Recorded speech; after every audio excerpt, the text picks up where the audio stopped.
ಎಲ್ಲರಿಗೂ ನಮಸ್ಕಾರ. ಇವತ್ತಿನ ವಿಡಿಯೋದಲ್ಲಿ ನಾನು ನಿಮಗೆ ಸರ್ಕಾರಿ ನೌಕರರಿಗೆ ಆಗುವಂತಹ ತುಟ್ಟಿ ಭತ್ಯೆ ಮತ್ತು ವೇತನ ಹೆಚ್ಚಳದ ಬಗ್ಗೆ ಡೀಟೇಲ್ಸನ್ನು ತಿಳಿಸ್ಕೊಡ್ತಾ ಇದ್ದೀನಿ.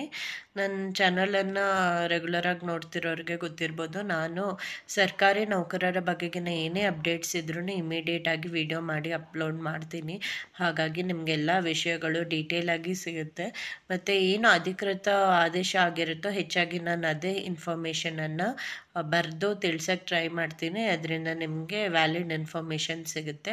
ಮತ್ತು ನೀವು ನನ್ನ ಚಾನಲ್ಗೆ ಇನ್ನೂ ಸಬ್ಸ್ಕ್ರೈಬ್ ಮಾಡ್ಕೊಂಡಿಲ್ಲ ಅಂದರೆ ನೀವು ಉಚಿತವಾಗಿ ಸಬ್ಸ್ಕ್ರೈಬ್ ಮಾಡ್ಕೊಳ್ಬೋದು. ಅದಕ್ಕೆ ಯಾವುದೇ ರೀತಿಯ ಚಾರ್ಜಸ್ ಇರೋದಿಲ್ಲ. ಆದರೆ ಅದರ ಅಡ್ವಾಂಟೇಜ್ ಏನಂದರೆ ನೀವು ನಾನು ವಿಡಿಯೋ ಅಪ್ಲೋಡ್ ಮಾಡಿದ ತಕ್ಷಣ ನಿಮಗೆ ನೋಟಿಫಿಕೇಷನ್ ಸಿಗುತ್ತೆ. ನೀವು ನನ್ನ ಚಾನಲನ್ನು ಸರ್ಚ್ ಮಾಡಿ ಮತ್ತು ಈ ವಿಡಿಯೋನ ಹುಡುಕುವಂಥ ಅವಶ್ಯಕತೆ ಇರೋದಿಲ್ಲ. ಹಾಗಾಗಿ ಹೇಳ್ತಾ ಇದ್ದೀನಿ. ಮತ್ತು ಈ ಟಾಪಿಕಲ್ಲಿ ನಾನು ಹೇಳಿದಾಗೆ ಇವತ್ತಿನ ವಿಷಯ ಸರ್ಕಾರಿ ನೌಕರರಿಗೆ ಜಾಸ್ತಿ ಮಾಡ್ತಿರುವಂಥ ವೇತನ ಹೆಚ್ಚಳದ ಬಗ್ಗೆ.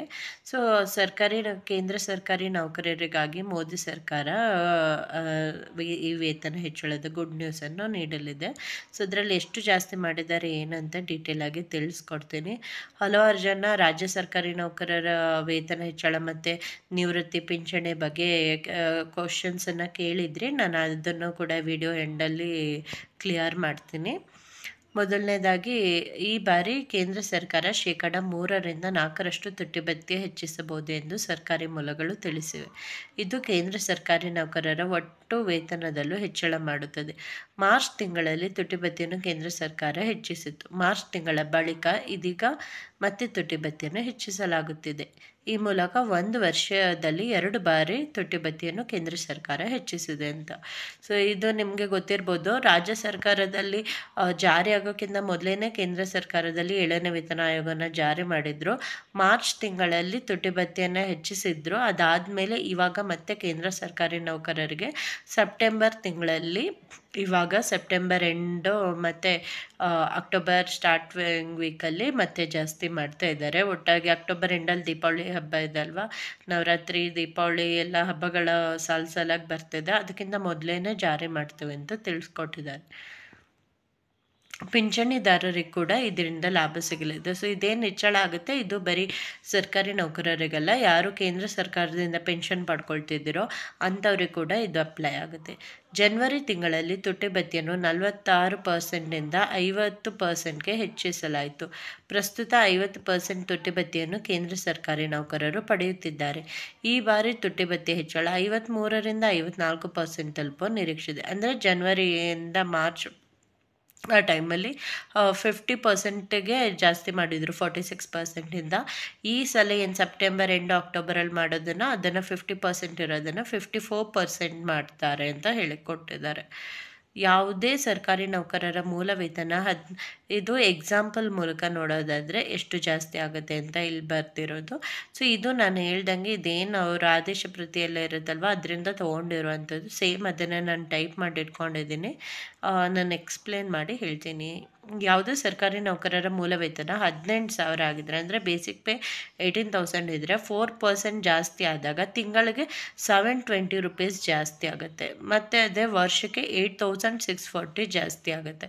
ಅದೇ ಯಾವುದು ಕೇಂದ್ರ ಸರ್ಕಾರಿ ನೌಕರರ ವೇತನ 20,000 ಇದ್ದರೆ ಅಂಥವ್ರಿಗೆ 4% ಹೈಕ್ ಆದಾಗ ಪರ್ ಮಂತ್ 400 ಜಾಸ್ತಿ ಆಗುತ್ತೆ ಮತ್ತು ವರ್ಷಕ್ಕೆ 9,600 ಜಾಸ್ತಿ ಆಗುತ್ತೆ.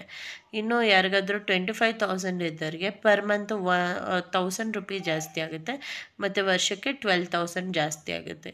ಇನ್ನು 30,000 ಇರೋರಿಗೆ ಪರ್ ಮಂತು 1,200 ಜಾಸ್ತಿ ಆಗುತ್ತೆ ಮತ್ತು ಇಯರ್ಲಿ 14,400 ಜಾಸ್ತಿ ಆಗುತ್ತೆ.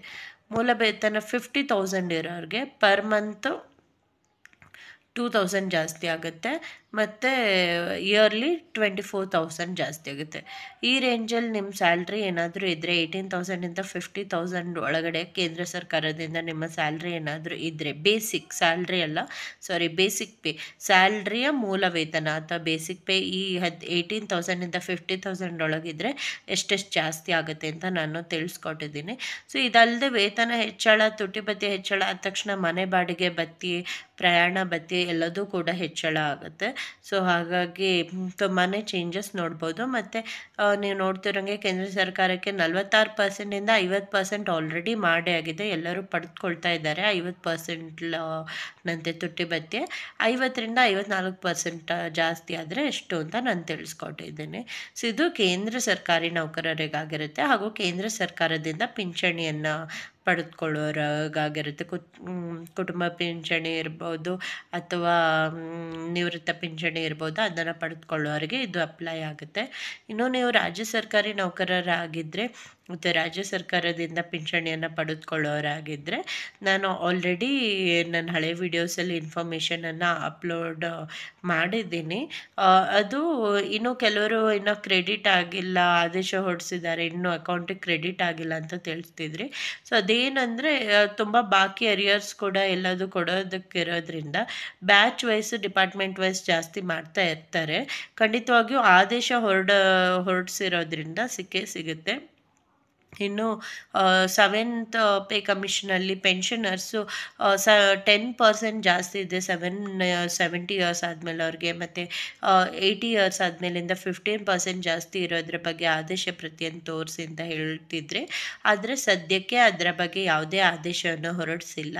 ಒಂದೊಂದೇ ಡಿವಿಷನ್ ಮೇಲೆ, ಆರೋಗ್ಯ ಸಂಜೀವಿನಿ ವಿಭಾಗದ ಮೇಲೆ, ಮತ್ತು ವೇತನ ಹೆಚ್ಚಳದ ಬಗ್ಗೆ, ತುಟ್ಟಿ ಭತ್ಯೆ ಬಗ್ಗೆ, ಪ್ರಯಾಣ ಭತ್ಯೆ ಬಗ್ಗೆ, ಮನೆ ಬಾಡಿಗೆ ಭತ್ಯೆ ಬಗ್ಗೆ ಸಪ್ರೇಟ್ ಆದೇಶವನ್ನು ಹೊರಡಿಸಿದ್ರು. ಆ ಎಲ್ಲದರ ವಿಷಯಗಳ ಮೇಲೆ ನಾನು ಆಲ್ರೆಡಿ ನನ್ನ ಚಾನಲ್ನಲ್ಲಿ ವಿಡಿಯೋನ ಅಪ್ಲೋಡ್ ಮಾಡಿದ್ದೀನಿ.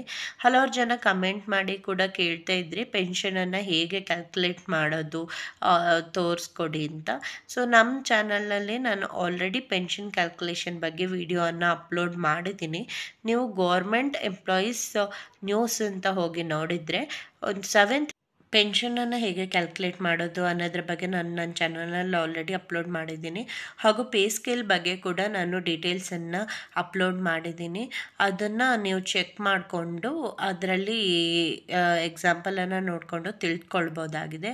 ಹಾಗೂ ಇನ್ನು ನನ್ನ ನೆಕ್ಸ್ಟ್ ವೀಡಿಯೋದಲ್ಲಿ ನಾನು ಹಲವಾರು ಜನಕ್ಕೆ ಎಕ್ಸಾಂಪಲ್ ತಗೊಂಡು ಅದನ್ನು ಕೂಡ ಎಕ್ಸ್ಪ್ಲೇನ್ ಮಾಡೋಕ್ಕೆ ಟ್ರೈ ಮಾಡ್ತೀನಿ. ಇವಾಗಲೇ ಹಲವಾರು ಜನರದ್ದು ಸ್ಯಾಲ್ರಿನೇ ತಗೊಂಡು ಅವರ ಹೆಸರನ್ನು ಮೆನ್ಷನ್ ಮಾಡಿ ನನ್ನ ಚಾನಲ್ನ ನಾನು ಅವ್ರಿಗೆ ಕ್ಯಾಲ್ಕುಲೇಟ್ ಮಾಡಿ ತೋರಿಸ್ಕೊಟ್ಟಿದ್ದೀನಿ ಹಲವಾರು ಜನರಿಗೆ.